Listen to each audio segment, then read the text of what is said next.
नमस्कार। जैसी पत्रिका एक और चुनाव स्पेशल के साथ आपके सामने आ गई है।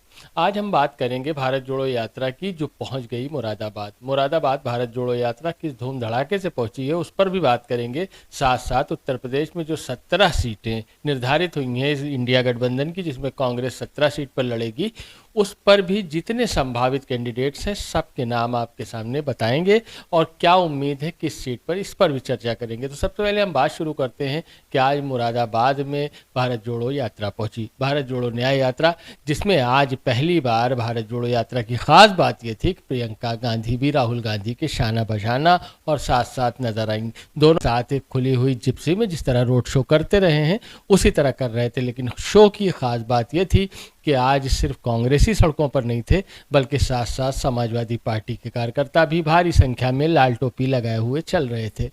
ये भारत जोड़ो न्याय यात्रा जिस वक्त मुरादाबाद के पुराने शहर में पहुंची है, बहुत बड़ी भीड़ ने इस यात्रा का स्वागत किया। इस यात्रा में छोटे भी थे, बड़े भी थे, यहाँ तक कि 151 घोड़ों के साथ एक व्यक्ति इस यात्रा में शामिल हुआ था। अब आप अंदाज़ा कर सकते हैं क्या जोश है, किस तरह से लोग स्वागत कर रहे हैं भारत जोड़ो न्याय यात्रा का। और ख़ासकर मुरादाबाद की एक और अहम बात है, ये प्रियंका गांधी का ससुराल भी है। प्रियंका गांधी के पति रॉबर्ट वाड्रा मुरादाबाद के ही रहने वाले हैं। हालांकि मुरादाबाद सीट कांग्रेस को नहीं मिली है चुनाव लड़ने के लिए। इससे पहले मोहम्मद अजहरुद्दीन यहाँ चुनाव जीत चुके हैं कांग्रेस के टिकट पर, लेकिन ये सीट गठबंधन में समाजवादी पार्टी के हिस्से में आई है। वहीं की एक करीबी सीट यानी निकटवर्ती सीट अमरोहा की कांग्रेस के हिस्से में आई है, जहां उम्मीद की जाती है कि बसपा छोड़कर कांग्रेस में शामिल हुए दानिश अली जी भाग्य आजमाएंगे कांग्रेस की तरफ से। 17 संभावित जो उत्तर प्रदेश में कांग्रेस के हैं उन पर हम आपके सामने उनका नाम बताएंगे, लेकिन भारत जोड़ो न्याय यात्रा खास बात रही कि प्रियंका और राहुल साथ चल रहे थे और बड़ी संख्या में सपा और कांग्रेस के कार्यकर्ता उनका स्वागत कर रहे थे, हार फूल फेंक रहे थे। ये लोग भी कभी बच्चे जो वहाँ टहल रहे थे उनको गोद में उठा लेते थे, कभी टॉफ़ी प्रियंका ऑफर कर रही थी बच्चों को। इस तरह ये यात्रा आगे बढ़ रही थी। साथ में जो वहाँ पर लोग थे वो बड़े बड़े दावे कर रहे थे, कह रहे थे इस बार गठबंधन उत्तर प्रदेश में 70+ सीट जीतेगा। ये जज्बात थे उन कार्यकर्ताओं के। लेकिन अब हम आपके सामने वो बताते हैं जिसमें आपका भी दिल लगा है और गठबंधन से जिन लोगों को लगाव है उनका दिल भी लगा है, साथ साथ विपक्ष का भी दिल लगा है, यानी जो सत्ता पक्ष है जिसके पास सीट ज़्यादा हैं। तो एक एक करके हम आपके सामने वो 17 सीटों पर जो संभावित उम्मीदवार हैं कांग्रेस के, उनका नाम उजागर कर रहे हैं। पहले हम उन सीट की बात करते हैं जहां कांग्रेस के लिए सबसे ज़्यादा स्कोप है, जो सबसे ज़्यादा पोटेंशियल सीट मानी जा रही कांग्रेस के लिए, रायबरेली, जहां से सोनिया गांधी सांसद थीं और इस बार चुनाव पूर्व ही उन्होंने अनाउंस कर दिया कि वो इस बार बीमारी के चलते चुनाव नहीं लड़ेंगी। सोनिया गांधी के इनकार के बाद सबसे पहला नाम आया प्रियंका गांधी वाड्रा का। अगर प्रियंका गांधी रायबरेली से नॉमिनेशन करती हैं, चुनाव लड़ती हैं, तो जाहिर है यहाँ पर काफ़ी सुरक्षित सीट होगी ये कांग्रेस के लिए, क्योंकि प्रियंका गांधी का ग्लैमर, उनकी लोकप्रियता इस लायक है, इस काबिल है कि उन्हें चुनाव आसानी से जितवा सके। दूसरी सीट अमेठी है। अमेठी जहाँ राहुल गांधी पिछली मरतबा 40-50 हज़ार के अंतर से स्मृति ईरानी से चुनाव हार गए।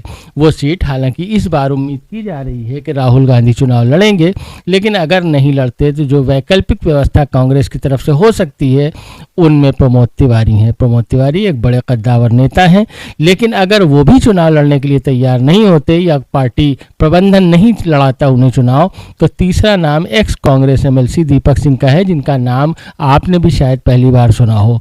राष्ट्रीय स्तर पर कोई नहीं जानता, प्रदेश स्तर पर शायद कुछ लोग जानते हो, यहाँ लोकल लेवल पर लोग उन्हें जानते हैं, लेकिन स्मृति ईरानी के सामने दीपक सिंह का चुनाव लड़ना बिल्कुल कमज़ोर चुनाव हो सकता है कांग्रेस के लिए।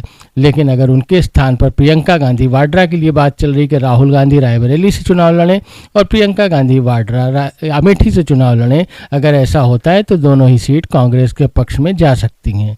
कानपुर नगर के लिए कहा जा रहा है कि अजय कपूर यहां से उम्मीदवार हो सकते हैं। फतेहपुर सीकरी रामनाथ सिकरवार के लिए सुरक्षित की जा सकती है। बांसगांव से कमल किशोर कमांडो चुनाव लड़ सकते हैं। सहारनपुर से बसपा, सपा और हर जगह घूम कर आए इमरान मसूद उम्मीदवार हो सकते हैं गठबंधन के। प्रयागराज से संजय तिवारी या अनुग्रह नारायण सिंह उम्मीदवार होंगे। महाराजगंज से सुप्रिया श्रीनेत जो कांग्रेस प्रवक्ता हैं वो चुनाव लड़ सकती हैं। वाराणसी से राजेश मिश्र जो पहले MP रह चुके हैं, या अजय राय जो प्रदेश अध्यक्ष हैं कांग्रेस के, वो चुनाव लड़ सकते हैं। अमरोहा से दानिश अली चुनाव लड़ सकते हैं, जो अभी अभी बसपा से कांग्रेस में आए हैं। झांसी से प्रदीप जैन आदित्य चुनाव लड़ सकते हैं। बुलंदशहर से कांग्रेस उम्मीदवार हो सकते हैं 3 व्यक्ति, 3 संभावित हैं, जिनमें पहला नाम प्रशांत वाल्मीकि का है, दूसरा नाम अमरीश गौतम का और तीसरा नाम शिवराम वाल्मीकि का है।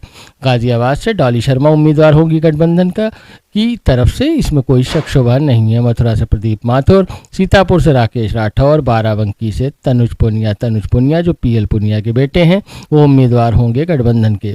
देवरिया से अजय कुमार लल्लू, जो पहले कांग्रेस प्रदेश अध्यक्ष रह चुके हैं, या अजय कुमार लल्लू चुनाव लड़ेंगे या कांग्रेस प्रवक्ता अखिलेश प्रताप सिंह चुनाव लड़ सकते हैं। तो ये थे वो 17 नाम जो इस बार गठबंधन के उम्मीदवार हो सकते हैं, यानी कांग्रेस की तरफ से चुनाव मैदान में उतर सकते हैं। तो आज का वीडियो इतना ही। अगर अभी तक आपने जैसी पत्रिका को सब्सक्राइब नहीं किया तो कर लें, बेल आइकॉन को प्रेस कर लें, ताकि हमारा अगला वीडियो जो चुनाव स्पेशल होगा वो आप तक फौरन पहुंच सके। शुक्रिया।